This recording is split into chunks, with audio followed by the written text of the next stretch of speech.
नमस्कार, आप देख रहे हैं गृहवाणी। मैं हूं आपके साथ मेघा शंकर। आज के इस खास एपिसोड में हम बात करेंगे दो बहुत ही महत्वपूर्ण धार्मिक विषयों पर।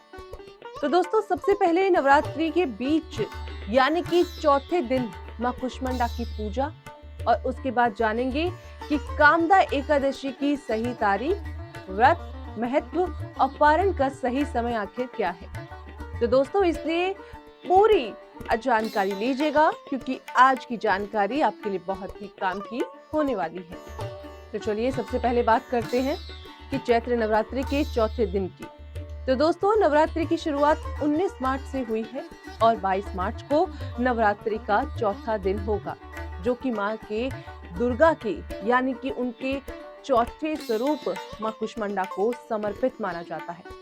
धार्मिक मान्यताओं के अनुसार जब सृष्टि की शुरुआत नहीं हुई थी और चारों तरफ अंधकार ही अंधकार था, तब माँ कुष्मांडा ने अपनी एक मुस्कान से पूरे ब्रह्मांड की रचना कर दी थी। इसलिए उन्हें सृष्टि की आदि शक्ति भी कहा जाता है।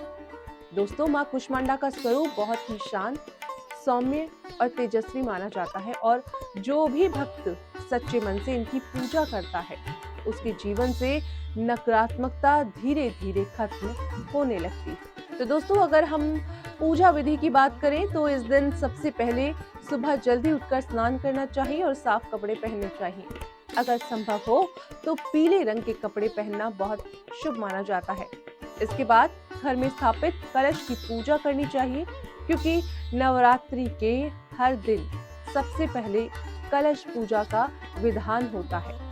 उसके बाद माँ कुष्मांडा की तस्वीर या मूर्ति के सामने बैठकर सच्चे मन से उनका ध्यान करना चाहिए। माना जाता है कि माँ कुष्मांडा को पीले रंग की चीजें बहुत प्रिय होती है, इसलिए इस दिन पीले फूल, पीले वस्त्र और पीली मिठाई चढ़ाना बहुत ही शुभ माना जाता है। तो दोस्तों, पूजा के दौरान घी का दीपक जलाना चाहिए माँ के आगे, और कुमकुम और चंदन से तिलक उनका करना चाहिए, और माँ को फल और मिठाई का भोग लगाना चाहिए। इसके बाद ओम कुष्मांडाय नमः मंत्र का जप करना चाहिए, और अंत में माता रानी की आरती जरूर करनी चाहिए।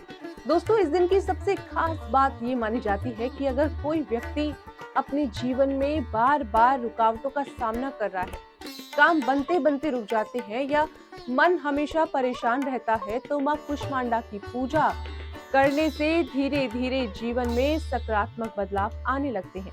माँ कुष्मांडा को सूर्य मंडल की अधिशास्त्री भी माना जाता है, इसलिए जो लोग आत्मविश्वास की कमी महसूस करते हैं या डर और चिंता में रहते हैं, उनके लिए ये दिन विशेष रूप से बहुत महत्वपूर्ण माना जाता है। अगर सच्चे मन से माँ की पूजा की जाए तो न सिर्फ मन को शांति मिलती है, बल्कि जीवन में आगे बढ़ने की ऊर्जा भी मिलती है। तो दोस्तों, अब बात करते हैं आज के दूसरे सबसे महत्वपूर्ण विषय की ओर। ये कामदा एकादशी। हर महीने में 2 एकादशी आती है, लेकिन चैत्र माह की शुक्ल पक्ष की एकादशी को कामदा एकादशी कहा जाता है, जिसका हिंदू धर्म में बहुत ही खास महत्व माना गया है।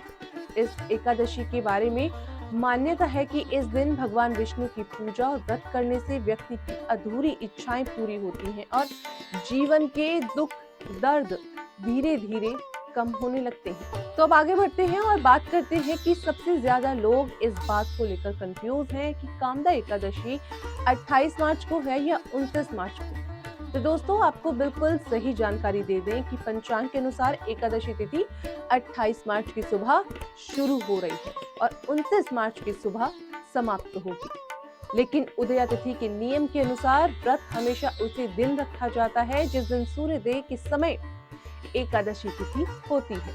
इसलिए कामदा एकादशी का व्रत 29 मार्च को रखा जाएगा और यही सही तारीख मानी जाएगी। अब अगर दोस्तों व्रत के बाद पारण की बात की जाए और उसके समय की बात की जाए, तो कामदा एकादशी का व्रत 30 मार्च की सुबह खोला जाएगा। माना जाता है कि सही समय पर व्रत का पारण करना भी उतना जरूरी होता है जितना व्रत रखना।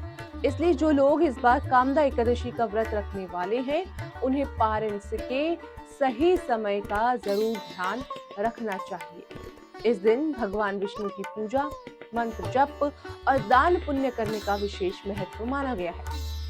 दोस्तों, धार्मिक मान्यताओं के अनुसार जो लोग सच्चे मन से, आप जानते होंगे कि सच्चे मन से इस एकादशी का व्रत रखते हैं, उनके जीवन की कई बड़ी समस्याएं धीरे धीरे खत्म होने लगती हैं और घर में सुख शांति का माहौल बनने लगता है। तो दोस्तों, इसी के साथ अब बारी करेंगे आज के सुविचार की। जीवन में सच्ची सफलता वही पाता है जो परिस्थितियां नहीं बल्कि अपने धैर्य विश्वास से लड़ना चाहता है, क्योंकि समय चाहे जैसा भी हो, मेहनत और आस्था कभी व्यर्थ नहीं जाती। तो आज हमने जाना कि नवरात्रि के चौथे दिन मां कुष्मांडा की पूजा क्यों खास मानी जाती है, उनकी पूजा विधि की, और क्या इस दिन कौन सा भोग लगाना चाहिए, और साथ ही हमने ये भी जाना कि कामदा एकादशी की सही तारीख आखिर क्या है और व्रत पारण कब करना चाहिए। इसीलिए दोस्तों, आप देख रहे थे गृहवाणी, मैं हूं आपके साथ मेघा शंकर। ऐसे ही धर्म, व्रत और त्योहारों से जुड़ी सही और सच्ची जानकारी पाने के लिए जुड़े रहिए हमारे साथ। नमस्कार।